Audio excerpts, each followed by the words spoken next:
Hello student, welcome back to our channel chemistry NEET guide. আজকে আমরা পর্যায় সারণীর MCQ যে সিরিজটা তার দ্বিতীয় ক্লাসে চলে এসেছি। অর্থাৎ এখানে কিছু পিওয়াই কিউও থাকবে এবং নর্মালও কিছু এমসিকিউ থাকবে। তো চলো শুরু করা যাক আজকে আমাদের এমসিকিউ ক্লাস। আগের ক্লাসগুলো যদি না দেখে থাকো, টোটাল ডিসক্রিপশান বক্সে অনেক কিছু লিঙ্ক পেয়ে যাবে, ভিডিও পেয়ে যাবে। অর্থাৎ স্ট্রাকচার অফ অ্যাটম বা অন্যান্য চ্যাপ্টারেরও যেগুলো করা আছে তার লিঙ্ক দেওয়া থাকবে। এবং আমাদের যে টেলিগ্রাম চ্যানেল আছে ক্লাস 11-এর official telegram channel CNG class 11 যে চ্যানেলটা আছে তার লিঙ্কও ডিসক্রিপশান বক্সে দিয়ে দিচ্ছি, পিডিএফ এবং ইউটিউব ভিডিওর লিঙ্ক যথাসময় পাওয়ার জন্য জয়েন করে রেখো যদি তোমাদের প্রয়োজন হয়।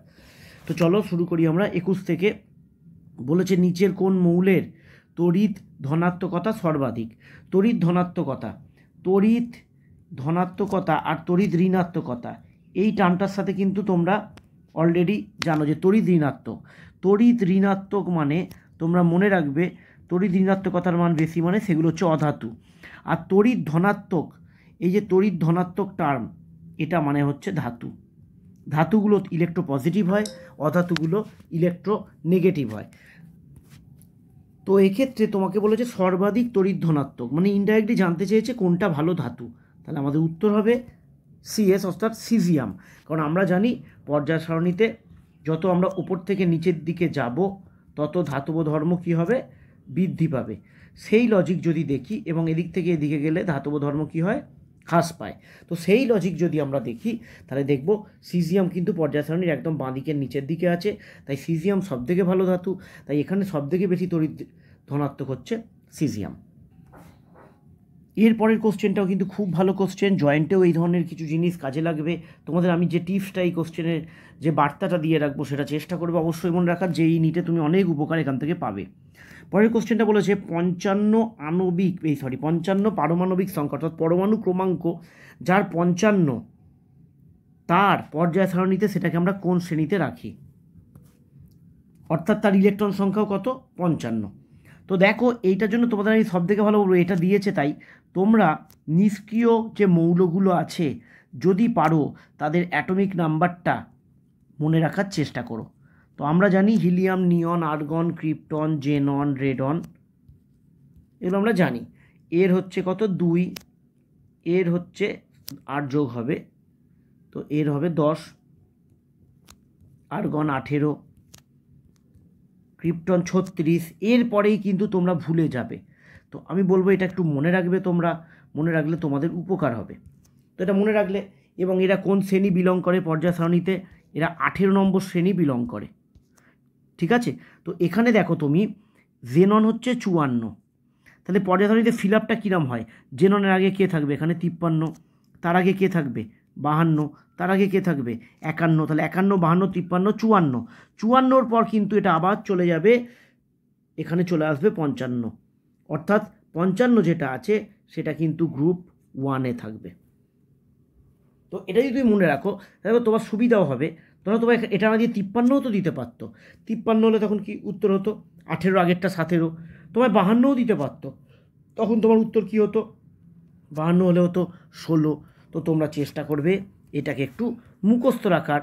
দেখো 36 অবধিও তোমার মুখস্থই আছে, দুটো মনে রাখবে, 54 আর 86, এই দুটো মনে রাখলে তোমার সুবিধা হবে।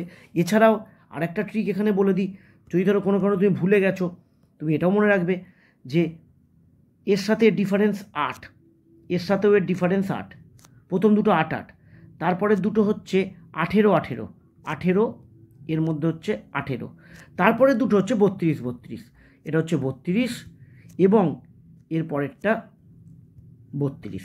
তোমাকে এনার মতো কোশ্চেন দিতে পারে, একটু ভেবে দেখো যে এই যে রেডন রয়েছে, রেডনের পরের যে নিষ্ক্রিয় মৌল অর্থাৎ রেডিও অ্যাক্টিভ, তার অ্যাটমিক নাম্বার কত হবে, তার অ্যাটমিক নাম্বার কি বললাম, এই গ্যাপটা কত হবে 32। তাহলে তুমি 86-র সাথে যদি 32 যোগ করে দাও তাহলে যত হচ্ছে 6 2 8 3 হয়ে যাচ্ছে 118, এর মতো দিতে পারে। এবং এদের পর্যায়ে মনে রাখতে পারো, এগুলো এটা প্রথম পর্যায়, দ্বিতীয় পর্যায়, তৃতীয় পর্যায়, চতুর্থ, পঞ্চম, ষষ্ঠ, এইভাবে বিভিন্ন কোশ্চেনে তোমার আটকানোর চেষ্টা করতে পারে, তোমার কিন্তু এইভাবে উত্তর হয়ে যাবে। নেক্সট কোশ্চেন বলেছে দেখো কোনটির প্রথম আইপি সর্বাধিক, আয়োনাইজেশান পোটেন্সিয়াল বা আয়নীভবন বিভব বা এনার্জি যাই বলো, ওপর থেকে নিচের দিকে গেলে হ্রাস পায় আমরা জানি, কারণ কক্ষপথের সংখ্যা বাড়ে, নিউক্লিয়াসের আকর্ষণ বলটা কমে যায়, তাই সহজেই ইলেকট্রন বেরিয়ে যায়। তাহলে উপর থেকে নিচের দিকে গেলে হ্রাস পায়। তাহলে এই গ্রুপটা হচ্ছে গ্রুপ 1-এর মৌল দেখো আছে Li, Na, potassium, rubidium, caesium. তাহলে ওপর থেকে নিচের দিকে গেলে যদি হ্রাস পায়, তাহলে সবথেকে বেশি সর্বাধিক কার হবে? সর্বাধিক আইপি হবে এই গ্রুপের মধ্যে লিথিয়ামের। নেক্সট এমসিকিউ দেখো আছে 24-এরটা, যেটা বলছে যে নিচের কোন আকারের ক্রমটি সঠিক, অর্থাৎ আকারের 3-4টে ক্রম দেওয়া আছে, কোনটা সঠিক। তো মনে রাখবে যে আয়নগুলো নেগেটিভ হয় সেই আয়নগুলোতে কিন্তু ইলেকট্রন সংখ্যা ইজ গ্রেটার দ্যান প্রোটন। যে আয়নগুলো পজিটিভ হয় সেখানে কিন্তু ইলেকট্রন সংখ্যা less than equal to proton. Positive মানে ইলেকট্রন কম আছে, আর যেটা কিছু হয় না, নিউট্রাল, কোনো চার্জ নেই, সেখানে কিন্তু এইটা। এবার এটার মাধ্যমে খুব সহজেই তুমি উত্তর করতে পারবে। মনে রাখবে সবসময় নিউক্লিয়াসের প্রোটন কিন্তু এই ইলেকট্রনগুলোকে কি করে? টানে। বহিঃস্থকক্ষের ইলেকট্রনকে বা যে কোনো ইলেকট্রনকে প্রোটন আকর্ষণ করে। এবার যদি প্রোটনের সংখ্যা যদি বেশি হয়, প্রোটনের সংখ্যা পি এর সংখ্যা যদি বেশি হয়, তাহলে এই আকর্ষণ বলটা কি হবে? বেশি হবে। তাহলে তখন আকার কি হবে? আকার তখন ছোট হবে। অর্থাৎ প্রোটনের সংখ্যা যদি বেশি হয় তাহলে তার আকার ছোট হবে, আর ইলেকট্রনের সংখ্যা যদি বেশি হয় তাহলে এই আকর্ষণটা কমে যাবে, তাহলে তখন তার আকার, এই কেসটা যদি হয় তখন তার আকার কি হবে? বড় হবে। তাহলে এখানে সঠিক অ্যান্সার হচ্ছে option C. Option C right answer. কেন? কারণ নেগেটিভ আয়ন থাকলে তার আকার বড় হয়, পজিটিভ থাকলে তার আকার ছোট হয়, আর মাঝখানেরটা নিউট্রাল থাকলে মাঝখানেরটা হবে। তাহলে অপশান সিটা রাইট অ্যান্সার। নেক্সট এমসিকিউতে বলছে দেখো কার গলনাঙ্ক সর্বাধিক। এটা গ্রুপ 2-এর ক্ষেত্রেই তোমার পরীক্ষায় কিন্তু দিতে পারে, সর্বনিম্ন গ্রুপ 2-এর ক্ষেত্রেই দিতে পারে যে কার গলনাঙ্ক সর্বনিম্ন। এখানে এইটা তোমাকে একটু মুখস্থ রাখতে হবে, এটা ব্যতিক্রম। গ্রুপ 2-এর যে এলিমেন্টগুলো আছে, ধরো beryllium, magnesium, calcium, strontium, barium, এদের মধ্যে উপর থেকে নিচে দিয়ে গেলে যে অর্ডারটা ফলো করছে তাদের মধ্যেও কিন্তু এইটা সর্বনিম্ন। তাহলে এটা তোমাকে লজিক্যালি মনে রাখতে পারবে না, তোমাকে এটা মুখস্থ রাখতে হবে যে গ্রুপ 2-এর যে মৌলগুলো আছে তাদের গলনাঙ্ক সবথেকে কম হচ্ছে ম্যাগনেসিয়ামের। নেক্সট এমসিকিউটা কিন্তু তুমি অ্যাটমিক স্ট্রাকচারেও হয়তো নাম শিখেছো, এখানেও এই ধরনের এমসিকিউ এই চ্যাপ্টারেও দেওয়া যেতে পারে, তাই একটা দিয়ে রাখলাম, একটা দুটো দিয়ে রাখলাম 26-27। তো দেখো এখানে বলেছে গ্যাসীয় আয়নের সর্বোচ্চ অযুগ্ম ইলেকট্রন সংখ্যা কার আছে। আচ্ছা, আগে বলি আমরা এফির হচ্ছে 26 মানে প্রথমটা আর্গনের মতো, বাইরেরটা হচ্ছে 4s2, 18 পর হচ্ছে 20 আর 6 26। তাহলে এখানে যদি তুমি Fe2+ করো তাহলে তার হচ্ছে 3d6, আর Fe3+ করলে তার হবে 3d5। কোবাল্ট 2+, কোবাল্টের 27, তাহলে 27 মানে 4s2, 3d7, এগুলো তো তোমরা জানোই নিশ্চয়ই। তাহলে 2+ মানে এই দুটো ইলেকট্রন বেরিয়ে যাবে, তাহলে কোবাল্ট 2+ হচ্ছে 3d7, আর কোবাল্ট 3+ হচ্ছে এখান থেকে আরও একটা ইলেকট্রন বেরোবে, তাহলে কত হলো? 3d6। Fe2+ কত হয়েছে? 3d6। Fe3+ কত হয়েছে? 3d5। এবার তোমরা যদি ডিকে ভাঙো তাহলে দেখবে 3d5-এ সব থেকে বেশি অযুগ্ম ইলেকট্রন থাকে, এই যে 1 2 3 4 5, এটা হচ্ছে 3d5-এর অযুগ্ম ইলেকট্রন সংখ্যা সব থেকে বেশি। এরপর যদি 6 হয়ে যায়, ধরো 3d6 হলো এটা, তখন কিন্তু এখানে দেখো আরেকটা হয়ে গেল, 4টে হয়ে গেল, 7 হলে 3টে হয়ে গেল, 8 হলে 2টো হয়ে গেল, কমে যাবে আস্তে আস্তে। তো সবথেকে বেশি অযুগ্ম ইলেকট্রন সংখ্যা Fe3+। এবং নেক্সট এমসিকিউতে দেখো বলেছে পরাচুম্বকীয় ধর্ম বর্তমান বলেছে, তো এখানে এই অপশানটা একটু চেঞ্জ হবে, এটা Ag+ হবে, Ag+। কোশ্চেনে Ag+ই ছিল, এই অপশানটা একটু চেঞ্জ করে নেবে। তো এক্ষেত্রে দেখো বলেছে কার পরাচুম্বকীয় ধর্ম বর্তমান। আমি ফট করে কিন্তু বলে দিতে পারি যে এইটা নিকেলের ইলেকট্রন বিন্যাস যদি তোমরা জানো 28, নিকেলের 28, তাহলে নিকেল 2+-এর এটা বেরিয়ে যাবে, তাহলে কত হলো? 3d8। 3d8 মানে কিন্তু সেখানে অযুগ্ম ইলেকট্রন থাকবে এবং সেটা পরাচুম্বকীয় হবে 1 2 3 4 5 6 7 8, আর দেখো দুটো অযুগ্ম ইলেকট্রন আছে, এটা হবে পরাচুম্বকীয়। এবং তোমরা যদি এগুলো একটু চেক করে নাও দেখতে পাবে Zn2+, Zn এর হচ্ছে 3d10 4s2, এটা হচ্ছে Zn এর। এখান থেকে দুটো ইলেকট্রন যদি বেরিয়ে যায় তাহলে Zn এর কত হলো দেখো 3d10, তার মানে এখানে অযুগ্ম ইলেকট্রন নেই। কপারেরও, কপার প্লাসে অযুগ্ম ইলেকট্রন নেই। কপারের ইলেকট্রন বিন্যাস হচ্ছে 3d10 4s1, এটা কপারের। এবার কপার প্লাস হয়ে গেলে এটা বেরিয়ে গেল 3d10।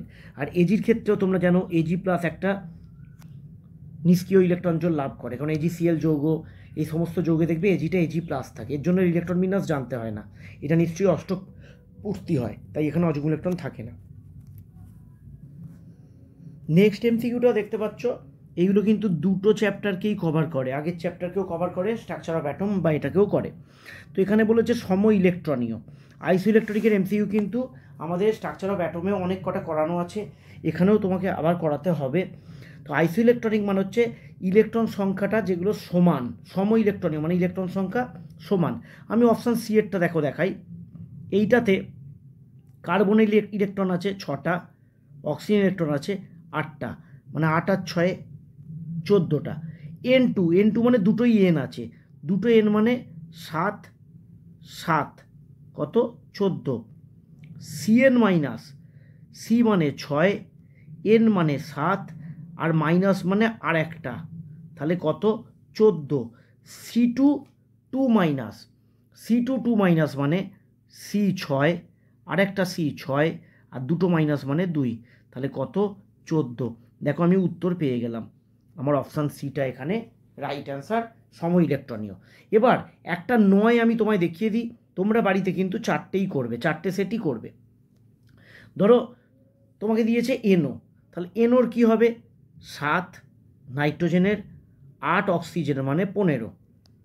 Cn মাইনাস, এই যে এখানে দেখানোই আছে, Cn মাইনাস মানে হচ্ছে 14, দেখো আলাদা হয়ে গেল কিন্তু, N2 14, আর O2 মাইনাস, O2 মাইনাস মানে ও 8 প্লাস 8 প্লাস মাইনাস মানে হচ্ছে প্লাস আরেকটা ইলেকট্রন, তাহলে 17। এটা আইসো ইলেকট্রনিক নয়, দেখো 17 14 14 15 সব কটা ইলেকট্রন সংখ্যা সমান নয়, তাই বাকিগুলো তোমরা নিশ্চয়ই করতে পারবে। তারপরেরটা আছে 29 পারমাণবিক সংখ্যা বিশিষ্ট মৌলটি পর্যায় সারণীর কোন ব্লকে অবস্থান করছে। দেখো 29 পর্যায় সারণীতে আছে কপার, কপার 29। এবার তোমরা যদি এর ইলেকট্রন বিন্যাস করো তাহলে আর্গনের মতো ইলেকট্রন বিন্যাস, তারপরে আছে এখানে, এটা কিন্তু ব্যতিক্রমের একটু 4s1 3d10, তো লাস্ট ইলেকট্রনটা কিন্তু ডিতে ঢুকছে, লাস্ট ইলেকট্রনটা কিন্তু ডিতে ঢুকছে, তাই এটা কিন্তু ডি ব্লক এলিমেন্ট, এটা ডি ব্লক এলিমেন্ট, বা একে সন্ধিগত মৌলও বলা যেতে পারে। নেক্সট কোশ্চেন আছে দেখো, বিরল মৃত্তিকা ধাতুর প্রথম মৌল। তো বিরল মৃত্তিকা ধাতু 15টা ল্যান্থানাইড মৌল, এরা বিরল মৃত্তিকা, এছাড়া স্ক্যান্ডিয়াম আর ইট্রিয়াম বিরল মৃত্তিকা, মোট 17টাকে বিরল মৃত্তিকার মধ্যে ফেলা যায়, একটা সেট 17টা মৌলের। তার মধ্যে এখানে স্ক্যান্ডিয়াম বা ইট্রিয়াম নেই, তাহলে 15টি ল্যান্থানাইড মৌল যেগুলো কিন্তু বিরল মৃত্তিকা মৌল। তো ল্যান্থানাইড মৌল, বিরল মৃত্তিকা মৌল মূলত 15টি ল্যান্থানাইড মৌল। তো বিরল মৃত্তিকা মৌল বা ধাতুগুলোর মধ্যে প্রথম মৌল হচ্ছে ল্যান্থানাম, প্রথম মৌলটা হয়ে গেল আমাদের ল্যান্থানাম, কারণ ল্যান্থানাইডটা শুরু হচ্ছে এলে থেকে শুরু হচ্ছে, এবং তোমরা যদি দেখো এটা শেষ হচ্ছে লুটেসিয়ামে, এলিউ, লালু, লালু ল্যান্থানাইড লা, লুটেসিয়াম লু, লালুতে শেষ হচ্ছে, তাহলে শুরু হচ্ছে কোনটা দিয়ে, ল্যান্থানাম দিয়ে। এরপরের কোশ্চেন আছে দেখো, এরপরের কোশ্চেনে বলছে 31 নম্বর কোশ্চেনে অক্সাইড দেওয়া রয়েছে দেখতে পাচ্ছ, এই অক্সাইডগুলোর আম্লিকতার তীব্রতার সঠিক ক্রম এটা জানতে চেয়েছে। তো প্রথমেই বলে রাখি, অধাতুগুলোর অক্সাইড আম্লিক হয়, অধাতুর অক্সাইডগুলো আম্লিক অক্সাইড হয়,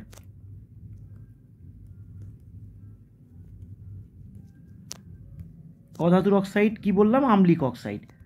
এবার আমরা দেখব যার অধাতব ধর্ম বেশি ভালো সেটা ভালো আম্লিক অক্সাইড বা তীব্র আম্লিক অক্সাইড।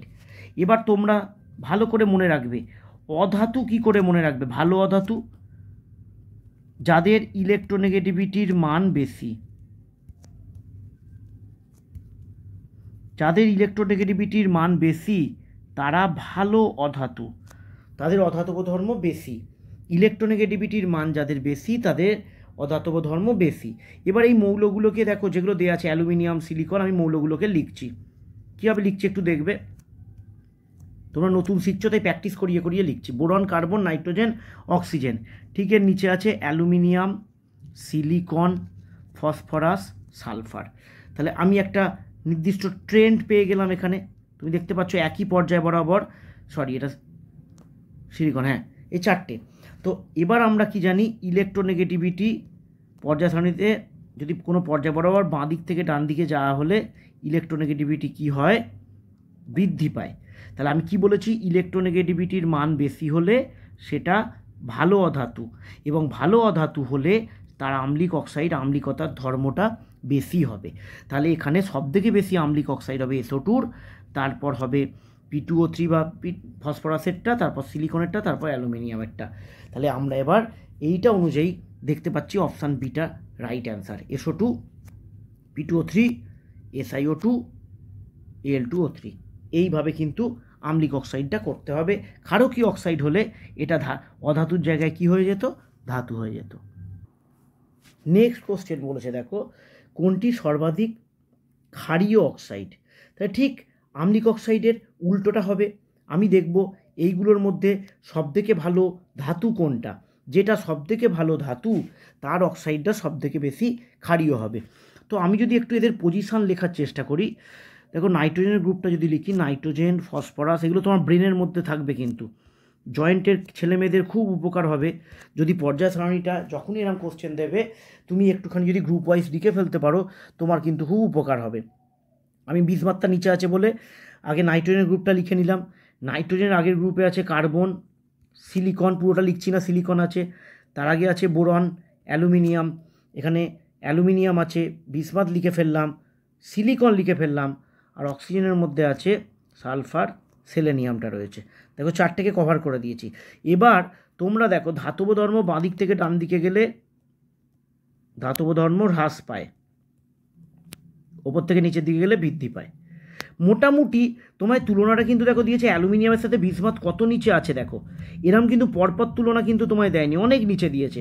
তাই বলা যেতেই পারে এদের মধ্যে কিন্তু সবথেকে ভালো ধাতু কিন্তু বিসমাথ, বাকিগুলো কিন্তু অধাতুর টার্ন। বা অ্যালুমিনিয়ামের অক্সাইডটা মনে রাখতে হবে, অ্যালুমিনিয়ামের ধাতব ধর্ম থাকলেও অ্যালুমিনিয়ামের অক্সাইড কিন্তু উভধর্মী হয়, এটা তোমায় মুখস্থই রাখতে হবে। উভধর্মী অক্সাইড একটু পরেই বলে দেবো, তোমায় মুখস্থ রাখতে হবে কোন কোন অক্সাইড উভধর্মী।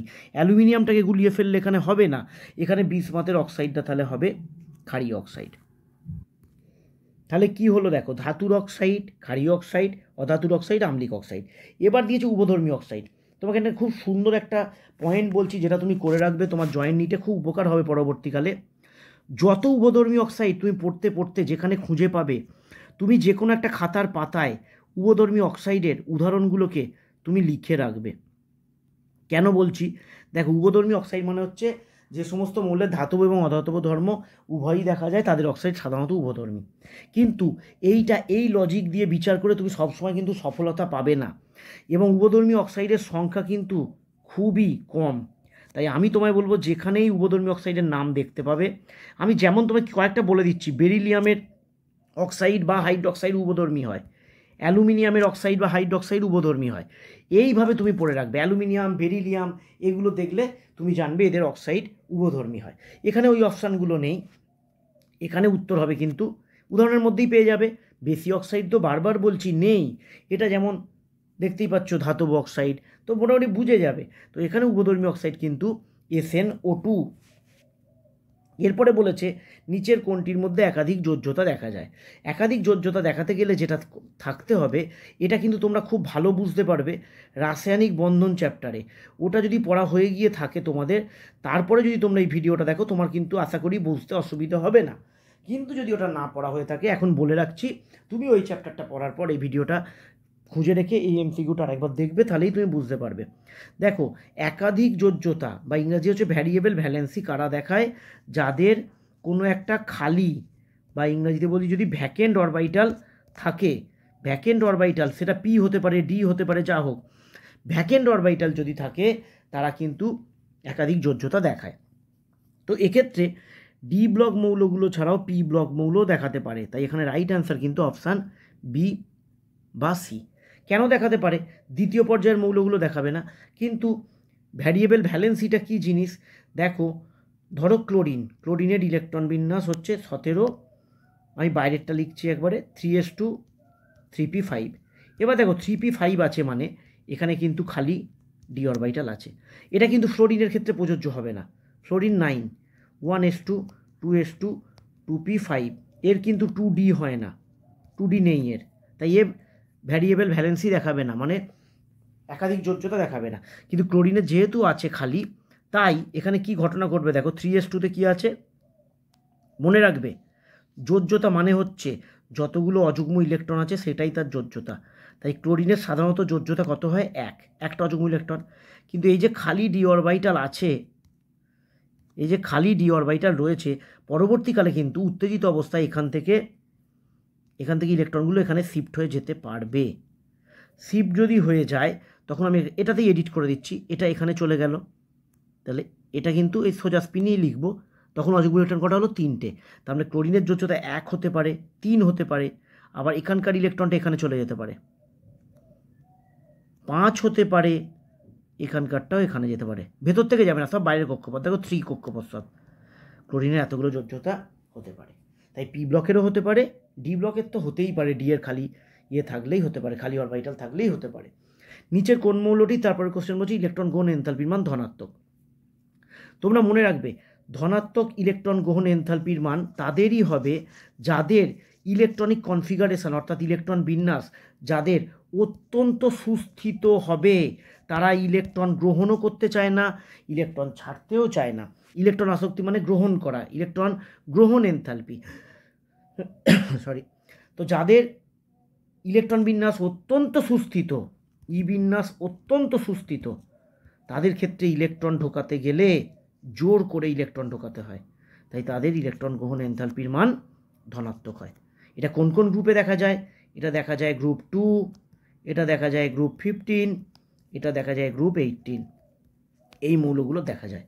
এখানে তুমি দেখতে পাচ্ছ গ্রুপ 15 বা 2 এর কোনো এলিমেন্ট নেই, এখানে 18 আছে, তো এখানে উত্তর হবে আর্গন। তো 35টা কোশ্চেন আমাদের কমপ্লিট হয়ে গেল। এবার আমরা ঢুকে পড়ছি ঠিক আগের চ্যাপ্টার স্ট্রাকচার প্যাটার্ন আমরা এইভাবেই করেছিলাম, সেকশন 2, যেটা হচ্ছে কম্পিটিটিভ এক্সাম গ্যালারি, অর্থাৎ জেই মেন, নিট, জেনফাস বা তোমাদের আদার্স যে সমস্ত কম্পিটিটিভ এক্সাম হয় সেখান থেকে ডব্লিউবিজেইটাও এর মধ্যে আছে, সেখানকার বেশ কিছু বছরের প্রিভিয়াস ইয়ারের কোশ্চেন যে ট্রেন্ডটা থাকে সেই ট্রেন্ডের উপর আমরা এবার ঢুকে পড়ছি। সেখান থেকে আমাদের আগামী যে এমসিকিউগুলো আছে সব তোমাদের আসতে চলেছে, সেগুলো হচ্ছে সব পিওয়াইকিউ অর্থাৎ প্রিভিয়াস ইয়ার কোশ্চেন। তো চলো পিওয়াইকিউটাও এবার আমরা আজকে 5টা কোশ্চেন করে টোটাল 20টা কোশ্চেন, প্রত্যেকটা ভিডিওতে আমরা টোটাল 20টা করে কোশ্চেন কমপ্লিট করার চেষ্টা করবো। এবং একটু টাফ যদি কোশ্চেনগুলো পিওয়াইকিউ যত দিন যাবে যদি একটু টাফ সেকশন যায় তখন আমরা 10টা করে এমসিকিউ করব, যাতে আমাদের কনসেপ্টগুলো ভালোভাবে ক্লিয়ার হয়। তো পিওয়াইকিউ এর প্রথম পিওয়াইকিউটা রয়েছে, পাউলিংয়ের তড়িৎ ঋণাত্মকতার মানের উপর ভিত্তি করে সঠিক বিকল্পটি হলো, জেইই মেন 2019 এসছে, সঠিক ইলেকট্রোনেগেটিভিটির সঠিক যে অর্ডারটা সেটা কোনটা। তাহলে দেখো এই যে সমস্ত মৌলগুলো দেওয়া আছে, তোমরা যেহেতু নতুন শিখছো আমরা একটুখানি লিখে ফেলি। জানি বোরন কার্বন নেই, কিন্তু বোরন কার্বন তোমরা নতুন শিখছো, তো তাই জন্য এগুলো না লিখলে তোমরা নেক্সট এলিমেন্টগুলো লিখতে অসুবিধা হবে। তাহলে বোরনের নিচে আছে অ্যালুমিনিয়াম, কার্বনের নিচে আছে সিলিকন, নাইট্রোজেনের নিচে আছে ফসফরাস, অক্সিজেনের নিচে আছে সেলেনিয়ামের নিচে আছে অক্সিজেনের নিচে আছে সালফারের নিচে আছে সেলেনিয়ামের নিচে আছে টেলুরিয়াম। তো এইগুলো থেকে আমরা আজকে এইটা কভার হয়ে যাচ্ছে। আমরা জানি ইলেকট্রোনেগেটিভিটি এদিকে গেলে বৃদ্ধি পায়। তাহলে এখানে একটা করে কম্বিনেশন আমরা দেখি। আচ্ছা এইটা আগে দেখি, পিআরএস। তাহলে দেখো ইলেকট্রোনেগেটিভিটি ডান দিকে গেলে বৃদ্ধি পায়, তার মানে এই অর্ডারটা এরম হওয়া উচিত ছিল। এটা রাইট, তার মানে এটা রং। তারপরে কার আছে সিলিকন আর অ্যালুমিনিয়াম। দেখো আবার বলছি, বাঁ দিক থেকে ডান দিকে গেলে ইলেকট্রোনেগেটিভিটির মান বৃদ্ধি পাচ্ছে, এদিকে বৃদ্ধি পাচ্ছে, তার মানে সিলিকনেরটা বেশি, অ্যালুমিনিয়ামেরটা কম। তাহলে এটাও উল্টো আছে, অ্যালুমিনিয়ামটা বেশি আছে। তারপরে আছে দেখো সি এরটা টেলুরিয়ামের বেশি, সেলেনিয়ামের কম। ওপর থেকে নিচের দিকে গেলে তড়িৎ ঋণাত্মকতা হ্রাস পায় মানে কমে। তাহলে এখানে কিন্তু যদি অর্ডারটা রাইট হতো তাহলে টেলুরিয়ামের কম, সেলেনিয়ামের বেশি, কিন্তু এখানে এটাও রং আছে।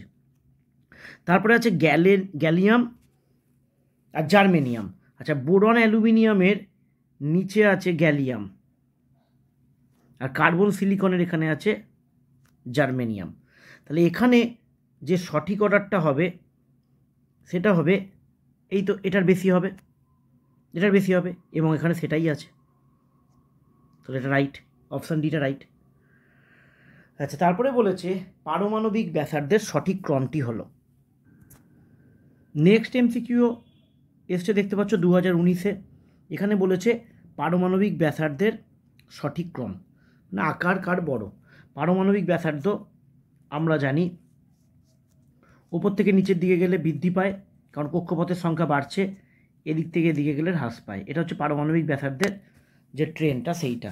এখানে কোনো মানে সন্দেহই নেই যে সিজিয়ামের পারমাণবিক ব্যাসার্ধ এখানে যে কটা দিয়েছে তার মধ্যে বেশি, কারণ সিজিয়াম দেখতে পাচ্ছ পর্যায় সারণীতে একদম অনেকটা নিচের দিকে আছে, সোডিয়াম, পটাশিয়াম, রুবিডিয়াম, সিজিয়াম, তো অনেকটা নিচের দিকে আছে।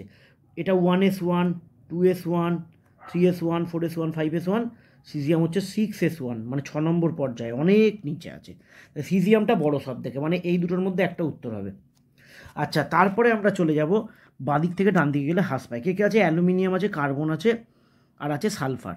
আচ্ছা, একটুখানি আমরা দেখে নিই, এখানে লেখাই আছে ওই জন্য আমি মুছিনি। অ্যালুমিনিয়াম, কার্বন, সালফার, ঠিক আছে। আচ্ছা, এই বৃদ্ধিটা মুছে দিই, এটা ইলেকট্রোনেগেটিভিটি ছিল। তাই তোমরা দেখতে পাচ্ছ এদিক থেকে এদিকে গেলে কি হচ্ছে? হ্রাস পাচ্ছে। তাহলে সিজিয়ামের পরে এইটার আকার সব থেকে ছোট কার্বনের। কেন? কারণ কার্বনটা দেখো 2 নম্বর পর্যায়ের মৌল, এদের বাইরের কক্ষপথটা দেখো 2, কার্বনের হচ্ছে 2s2, 2p2, তাহলে এরা বাইরের এরা 2 নম্বর পর্যায়ের মৌল, এদের আকার সব থেকে ছোটো হবে মানে এদের তুলনায়। আচ্ছা, এবার রইল সালফার আর অ্যালুমিনিয়াম। তুমি দেখতে পাচ্ছ বাঁ দিক থেকে ডান দিকে গেলে, আমি এই যে রেড মার্কিং দিয়ে আরেকবার দেখিয়ে দিচ্ছি, হ্রাস পায়। তাহলে এর কম, বাঁ দিক থেকে ডান দিকে গেলে হ্রাস পায়, তাহলে এর কম, এর বেশি। তার মানে ফার্স্ট হচ্ছে সিজিয়াম, সেকেন্ড আকার হচ্ছে অ্যালুমিনিয়ামের, থার্ড হচ্ছে সালফার, আর সব থেকে ছোটো হচ্ছে কার্বন। তাহলে সিজিয়ামের পর কে আসছে সেকেন্ড? অ্যালুমিনিয়াম, অ্যালুমিনিয়ামের পর সালফার, সালফারের পর কার্বন। তাহলে right answer option D. Next question বলছে 15 পারমাণবিক সংখ্যা বা পরমাণু ক্রমাঙ্ক বিশিষ্ট মৌলের শ্রেণী সংখ্যা যোজ্যতা। এখানে এই কমাটা হবে না, এটা বলতে চেয়েছে যোজ্যতা কক্ষের ইলেকট্রন সংখ্যা, বা কোশ্চেনে দেওয়া আছে যোজ্যতা ইলেকট্রন সংখ্যা এবং যোজ্যতা, মানে যোজ্যতা ইলেকট্রন সংখ্যা মানে বাইরের কক্ষপথের ইলেকট্রন সংখ্যা, এইটা বলতে চেয়েছে। এখানে কমাটা হবে না। তো এখানে দেখো 15 পারমাণবিক সংখ্যা, আমরা যদি ইলেকট্রন বিন্যাস করি 1s2, 2s2, 2p6, 3s2, 3p3, অর্থাৎ ফসফরাস এইটা। তাহলে এখানে এর বাইরের কক্ষপথ হচ্ছে এইটা। তাহলে যোজ্যতা কক্ষের ইলেকট্রন সংখ্যা কত হলো? যোজ্যতা কক্ষের ইলেকট্রন সংখ্যা এইটা হচ্ছে 5টা ইলেকট্রন আছে। শ্রেণী সংখ্যা, এটা পি ব্লক মৌল, পি ব্লক মৌলের শ্রেণী হয় 10 প্লাস যোজ্যতা কক্ষের বাইরের কক্ষের ইলেকট্রন সংখ্যা, তাহলে 15। আর যোজ্যতা মানে যতগুলো অযুগ্ম ইলেকট্রন আছে বাইরের কক্ষপথের সেইটা। তাহলে তোমরা যদি এখানটাকে 3p3টাকে ইলেকট্রন বিন্যাস করো, তাহলে এখানে অযুগ্ম ইলেকট্রনের সংখ্যা হচ্ছে 3টে। তার মানে এখানে আমাদের রাইট অ্যান্সার হচ্ছে অপশান এ, 15, 5, 3। নেক্সট কোশ্চেন যেটা আছে সেটা বোঝার জন্য তোমাদের ল্যান্থানাইট সংকোচনটা নিশ্চয়ই তোমাদের পড়া আছে। এখানে অপশান ডিটা রাইট অ্যান্সার হবে। এটার কারণ তুমি 11এও পড়বে, 12এও আছে। এটা ল্যান্থানাইট সংকোচনের জন্য, এই দুটো যেহেতু ল্যান্থানাইট সংকোচনের জন্য এদের আকার কি হয়? প্রায় কাছাকাছি হয় বা প্রায় একই হয়, এদের আকার একই হয়, কারণ ল্যান্থানাইট সংকোচন। তোমরা ল্যান্থানাইট সংকোচনটা যদি একটু ভালো করে পড়ো তাহলে বুঝতে পারবে যে ল্যান্থানাইট সংকোচনের জন্য কিন্তু এদের আকারটা খুব একটা বাড়েও না, কমে না, চেঞ্জ হয় না, একই থাকে। আজকের লাস্ট কোশ্চেন বলছে জেই মেন, এটাও 2019, টোটাল টাইম জেই মেন 2019টা কভার করে দিলাম এর মাধ্যমে। অ্যালুমিনিয়ামকে সর্বদা +3 জারণ স্তরে দেখা গেলেও থ্যালিয়ামকে কিন্তু +1 এবং +3 উভয় জারণ দেখা যায়। এর কারণটা কি? এর কারণটা হচ্ছে নিষ্ক্রিয় জোড় প্রভাব। নিষ্ক্রিয় জোড় প্রভাবের জন্য এটা তুমি এখন যদি তোমাদের পড়া না থাকে তাহলে এস ব্লক মৌল তোমরা যখন ডিটেল স্টাডি করবে তখন কিন্তু এটা তোমরা শিখে যাবে। নিষ্ক্রিয় জোড় প্রভাবের জন্য অ্যালুমিনিয়ামের শুধু +3 দেখা গেলেও থ্যালিয়ামের ক্ষেত্রে +1 +3 উভয় জারণ অবস্থা প্রদর্শন করছে। তো এই ছিল আজকের ভিডিও, পর্যায় সারণী দ্বিতীয় ভিডিও। খুব তাড়াতাড়ি আসবে বিভিন্ন নিট, WBJEE এবং JEE মেনের কোশ্চেন নিয়ে, অর্থাৎ PYQ নিয়ে খুব তাড়াতাড়ি আসবে 41 থেকে ভিডিও, অর্থাৎ ভিডিও নাম্বার যেটা হচ্ছে পার্ট 3। তো দেখা হবে তোমাদের সাথে আগামী ভিডিওতে। ততক্ষণের জন্য ধন্যবাদ। ভিডিওগুলো তোমার যদি উপকারে লাগে একটু বেশি করে বন্ধুদের সাথে শেয়ার করতে ভুলো না।